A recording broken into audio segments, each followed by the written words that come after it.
Matapos ilabas ng vlogger na si Maharlika ang Part 1 na ebidensya ang confidential report na galing di umano sa PDEA na kasama si Bongbong Marcos o Bonget sa isang pre-operation para dakpin dahil sa pulburon, ay itinanggi nga ng PDEA na ang report na kumakalat na ito sa social media ay hindi totoo.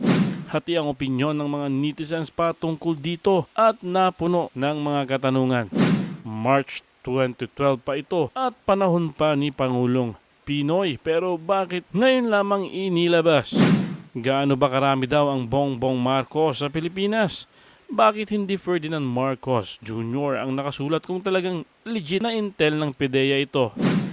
Confidential files daw ito, pero nakuha lamang basta-basta ng isang vlogger at nasa Amerika pa. Hindi rin daw ito confidential file dahil wala daw control number. Narito naman ang ilan sa mga komento ng ating mga netizens. Sana ginamit ng mga dilaw ito noong campaign period. Sigurado disqualified si PBBM. Why oh why? Kawawa naman ang mga gumagawa ng fake news. Magdadalawang taon na kasi sa pwesto si PBBM. Hindi pa nila nai-impeach, target nila 10 years na maging presidente si Sara. Di ba pwedeng kasuhan yung source at mga nagpapakalat at yung isang abogado daw? Meron pang mainstream media. Kayo mga kababayan, naniniwala ba kayo sa Part 1 evidence ni Maharlika? Just comment down below. BBM News. Pag naniwala ka kay Claire Eden Contreras o Maharlika, isa kang dakilang tanga. Ito, magiging dahilan para husgahan namin ang ating Pangulong Bongbong Marcos na nakikipaglaban para sa karapatan ng Pilipinas at ng bawat Pilipino, partikular sa West Philippine Sea. Alam nyo ba na kapag ka meron lamang pagkakamali dito sa dokumento na ito, could be a ground for dismissal of the case? Anak ka ng teting kayo, ang tatanga ninyong gumawa ng mga ganitong uri ng pagpapakilala ng ebidensya sa harapan ng publiko. Unang-una lang titingnan natin, hindi nyo na kailangan tingnan nyo nasa baba eh. Control number pa lang, sablay na kayo. Nasaan ang control number? Maharlika. Sa bawat dokumento na pinakita mo na ito, authority to operate and pre-operation report, wala kayong control number na nilagay dito. Alam nyo, sa computer ng bawat stations, pulis ang pinag-uusapan, even sa Philippine Drug Enforcement Agency, itong ganitong formatted na yan. Lalagyan mo na lamang yan ng detalye. At napakatanga naman ng isang intel personnel na hindi maglalagay ng control number. Paano ikakasa ang isang operasyon kung sa control number pa lamang wala na? Naku ng teting kayo, ginagawa niyong tanga mga Pilipino. Huwag niyo nang tingnan yung mga spelling, normal po yun. Yung spelling, nakikita ko kasi sa mga post ng ating kapwa content creator, spelling, normal po yun. Alam niyo po ba kung bakit po ini-intend na wrong spelling ang mga detalye sometime dito po sa mga dokumento na ganito? Hindi kasi pwede nating gamiting pananggalang yon mga tol dahil this is intentionally made sometime.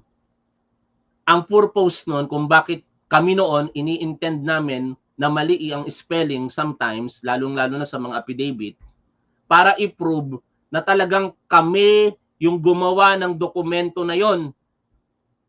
At kapag mali ang spelling, nilalagyan po namin yun ng initial na talagang kami ang gumawa at kino-correct namin na typographical error lamang such as yung nakita nyo po doon sa Isuzu na nakatype po dito sa vehicle used. Ang gusto po natin fokusan dito mga tol para sa kaalaman po ninyong mga manunood na kasinungalingan ito pong sinasabi nitong si Maharlika, yung control number pa lamang sablay na po sila. Pangalawa, yung pagkakapwesto ng pangalan.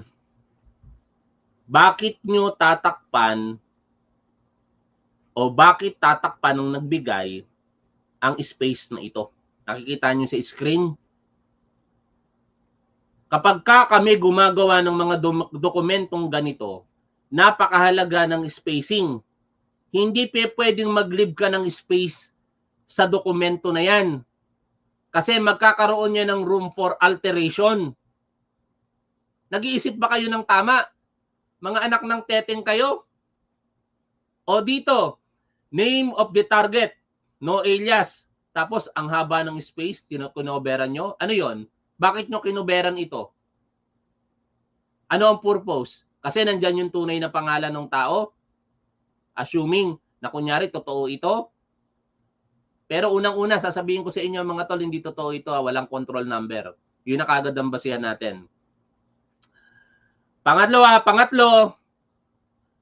bakit nyo hinide yung mga pangalan ng mga respective na personnel dito, particular itong team leader? Para saan? Para itago ang kanilang pagkakakilanlan? Akala ko ba nagpapakita kayo ng ebidensya sa harapan ng publiko para paniwalaan kayo ng tao? Kung talagang gusto nyong paniwalaan kayo ng tao, do not hide the identity of the team leader. Kasi yan yung magpapatunay na totoo ang sinasabi ninyo. Pero, bakit hindi nyo mailagay ang pangalan ng team leader? Kasi kasinungalingan yung sinasabi ninyo. Dahil the moment na maglagay kayo ng pangalan dyan, lalantad ang tao na ilalagay ninyo at magsasabi iyon ng katotohanan. Nakukuha niyo yung point, mga tanga? Paniwalang-paniwala kayo rito kay Maharlika. Inuulit ko, trabaho ko ito before. I have been in the service for more than 10 years. Na-assign ako sa intelligence operation. Higit sa lahat, naging right man ako somehow ng Chief of Police for several stations. All the documents presented sa kanya dumadaan sa scrutiny ko. Lahat ng mga pinapipirmahan na mga dokumento ng mga investigador, ng mga administrative personnel, ng finance, logistic, from S1 to S8. Yung S1, by the way, para maunawaan ninyo, ito yung administrative section. S2, ito po yung intelligence. S3, operation. S4, finance. S5, community relation. S6, logistic. Baka nagkabaliktad yung S4 sa S6. Anyway, nalito na ako. Yung S7, investigation. S8, yung information technology, yung ICT division. Lahat ng mga documents nila, bago pirmahan nyo ng namayapa kong boss, dumadaan sa akin. Binabasa ko yon, ini-scrutinize ko, pinoproofread ko. Pag kinakailangan i-edit, i-edit ko. Ha? At marami akong mga dokumentong ganitong ginawa at dumaan sa scrutiny ko. Kaya wag nyo kaming lokohin. Ha? Nak ng teteng na to, paniwalang-paniwala kayo? Mga didisit, April 1 kahapon, pinupul lang kayo nitong si Maharlika. Pero hindi tingin ko ganun ang sitwasyon eh. Talagang sinabay nitong si Maharlika para lamang i-prepare ang kondisyon ng mga utak ninyo at magalit kayo kay Pangulong Bongbong Marcos. Wala silang maipakitang ebidensya sa video eh. Kaya ngayon may pasabi-sabi sila ganito. Pero dito pa lamang sa unang ipinakita nilang dokumento, nasaan ang control number? Yung control number, hindi yan magpapakita ng pagkakakilanlan ng tao, kaya hindi nyo kinakailangang i-hide. Dito, baka maunawaan ko pa kayo sa team leader eh. Kasi sasabihin nyo lamang, as your defense, pinoprotektahan namin yung source namin. Kaya hindi namin pwedeng ipakita yung pangalan. Baka maunawaan ko pa kayo doon. Pero yung control number, naku ng teteng naman, simple lang yan. Kadalasan ng control number may taon sa dulo. Bakit wala dito? Kasi invento-invento kayo. Ngayon, bakit natin pinagdidiinan ng control number? Kasi napakahalaga nun para hindi maghalo-halo ang mga dokumento, lalo na kapag ipepresenta na ito sa korte. Balik tayo dito sa aral-aral. Bakit ba may mga ganitong dokumento? authority to operate, at saka pre-operation report. Alam nyo yung pre-operation report, ito po ay isinasagawa para po magpaalam sa Philippine Drug Enforcement Agency, particular ang ating Philippine National Police. Kasi basically, ito sa perspektibo ito ng PNP. Siyempre, iba rin sa PDEA. Ang purpose ng pre-operation report sa kanila, procedural. Para talagang ma-establish na meron pong circumstances that necessitates a police operation against illegal drugs. Pero sa PNP, bakit may pre-operation report? Ito kasi yung magiging authority ng PNP para mag-conduct ng planned operations against dangerous drugs. Bakit? Dahil under the law, the Philippine Drug Enforcement Agency is the lead agency to enforce all laws relative to dangerous drugs. Ang exceptions, of course, yung tinatawag na interagency coordination. Ang PNP, ang police, hindi nila actually primary job ang paglaban sa illegal na droga. Kaya pagka magsasagawa yan ng planned operation, kinakailangan yan magpaalam sa PDEA. Otherwise, kapag hindi sila nagpaalam sa PDEA, lahat ng mga succeeding circumstances sa police operation, illegal na. Hindi na mag-i-stand sa korte.